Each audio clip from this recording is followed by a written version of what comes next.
Agimat ni Paraon.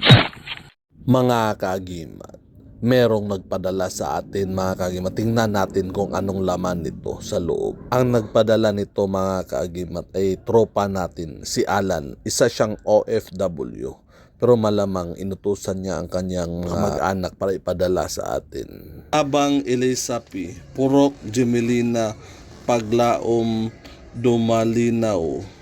Samahan niyo akong tingnan kung anong nasa loob nito mga kaagimat para malaman natin. Usually mga kaagimat, ang pinapadala sa atin ay mga mutya or mga anting-anting para naman ibahagi nila ang kanilang kaalaman. In return, nagtuturo din ako, binibigyan ko din sila. Wow! Thank you bro! Maraming salamat bro sa padala mo. Okay, thank you bro. Pag palang pinadala sa atin mga kaagimat, magagamit natin to kapag aakyat tayo ng bundok at kumukuha tayo ng mga sangkap sa ritual, sangkap sa mga agimat at iba pa. Mahilig kasi ako magbiyahe sa iba't ibang lugar mga kaagimat. Pinupuntahan ko din yung mga albularyo, mga ermitanyo, mga antingero sa iba't ibang lugar. Pinsan hindi na sila nagpapa-video kasi confidential. Wow! Bro, ganda bro! Bro, ang ganda. Sapatos. Bago po. Thank you bro. Pang ano to? Pang walking ba? Napakaganda.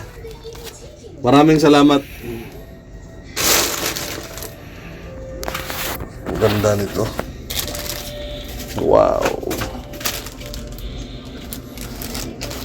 Shoes at saka bag mga kaagimat ang regalo sa atin galing sa kaibigan nating OFW na si Alan. Kasama ko siyang manggagamot, astral din siya, tapos nasa abroad siya.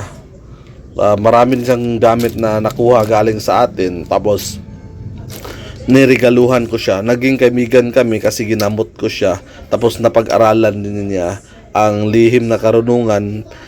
Natuto siya sa atin mahagi, matinuro ko yung mga sikreto sa kanya, mga depensa at atake. Tapos paano kunin yung gabay, paano gamitin yung gabay, paano sila utusan at paanda rin. Okay? Maraming salamat Alan.